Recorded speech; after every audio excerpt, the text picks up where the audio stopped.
우리는 지금 매우 험한 시대를 살아가고 있습니다. 막장 인간들이 너무 많은 시대입니다.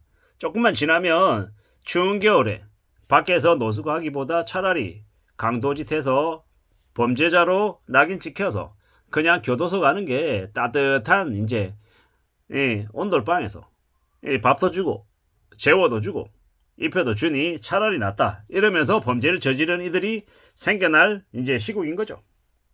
그러므로 함부로 까불지 말아야 됩니다.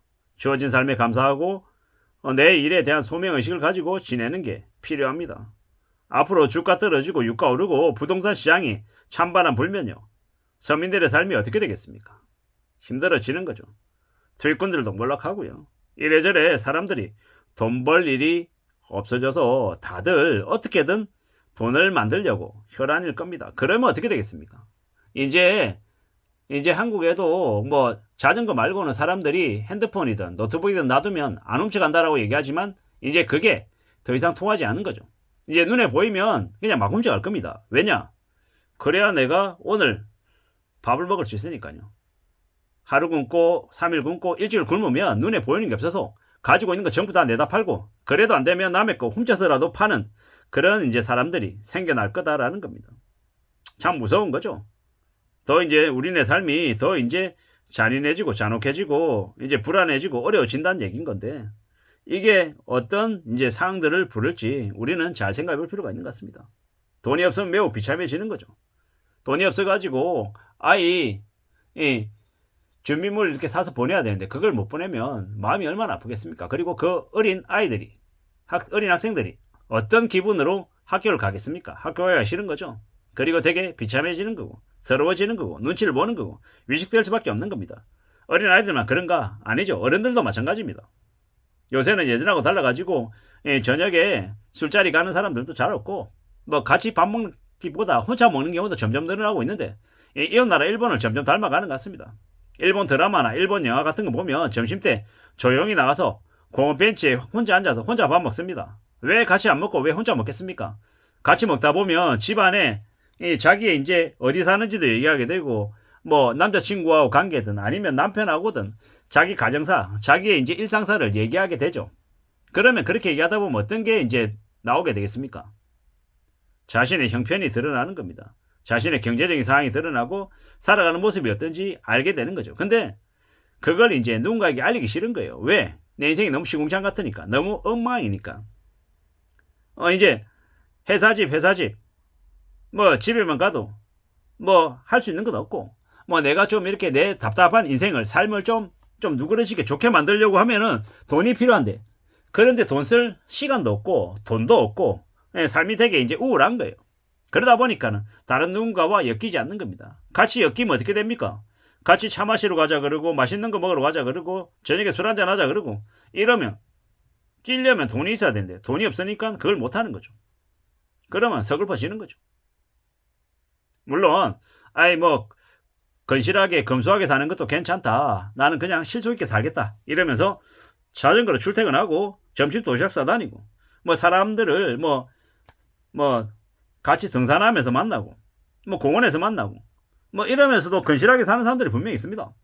겉으로 볼 때는 야, 돈 되게 안 쓰는 되게 짠돌이네 이러는데 뭐 쓸 때는 사람들에게 이렇게 쓰는 사람들도 있고 알고 봤더니 이렇게 현금을 되게 많이 모아놓고 자신이 이제 가족과 살 이제 집을 이렇게 살려고 준비 중인 사람들도 있고 여러 종류의 사람이 있습니다. 겉으로만 보고 함부로 그 사람이 잘 산다 못 산다 평가할 수 없다라는 거죠. 이래저래 사람들 특히나 연끌한 이들이 돈이 없어가지고 가는 걸 전부 다 팔려고 지금 혈안이랍니다. 그러면 이제 나중에 어느 시점이 되면 연끌들이 사놓은 부동산도 헐값에 이제 내놓게 될 수밖에 없을 거다라는 겁니다. 연체하면 금융권들이 가만히 놔두지 않죠. 경매 처분합니다. 이러한 일들이 이제 벌어진다라는 겁니다. 우리는 앞으로 먹고 사는 문제 때문에 더욱더 몸을 팔거나 자기의 노동을 팔거나 여러 가지들을 팔려고 혈안인 시대를 목격하게 될 것 같습니다.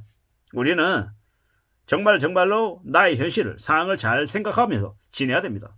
아주 작게 꾸준하게 뭔가를 할 수 있는 것들을 찾아야 되는 거죠. 그리고 부지런히 열심히 살다 보면 또 원하는 모습들을 만들어낸답니다. 그렇기 때문에 공부하라는 거죠. 생각하고 움직이고 애쓰고 남들이 가만히 있을 때 움직이고 노력하고 또 애쓰다 보면 나아진다라는 겁니다. 아주 작은 차이가 나중에는 쌓이고 쌓이면 큰 차이도 될 수 있다라는 겁니다. 그렇게 살아야 될 것 같습니다. 참 많은 생각들이 들죠.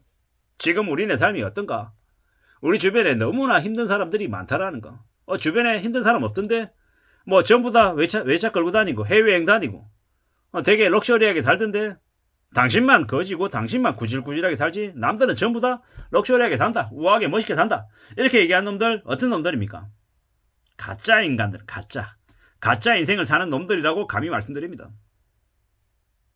물론 빚내 가지고 해외여행 갈 수도 있고 자기 돈으로 갈 수도 있고 여러 가지가 있을 수 있다라는 거. 근데 겉모습만 보고 판단할 수 없다라는 겁니다. 제가 이제 페이스북에 제 친구가 이제 가족들하고 유럽에 여행을 간 사진들이 있더라고요. 되게 부러웠죠. 야, 넌 되게 좋다. 네가 하고 있는 사업이 잘 되나 보다. 그래서 너 가족들하고 저기 뭐 폴란드도 가고 스웨덴도 가고 야, 좋겠다, 부럽다라고 얘기했더니 그 녀석이 뭐라고 얘기하냐?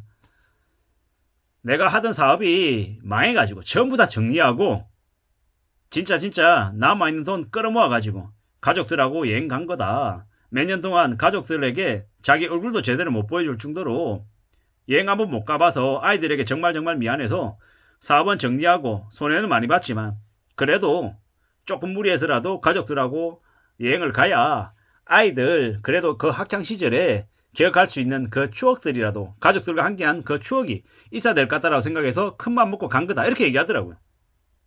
저는 좀 놀랐던 거죠. 페이스북에 있는 사진만 봤을 때는 그 친구가 되게 잘 나가고 하던 사업이 잘 돼서 좀 경제적으로 안정이 됐다고 생각했는데 실제로 그 친구의 말은 정반대였습니다. 아, 겉으로 보이는 것만 가지고 모든 걸 판단할 수 없구나라는 생각이 들었죠.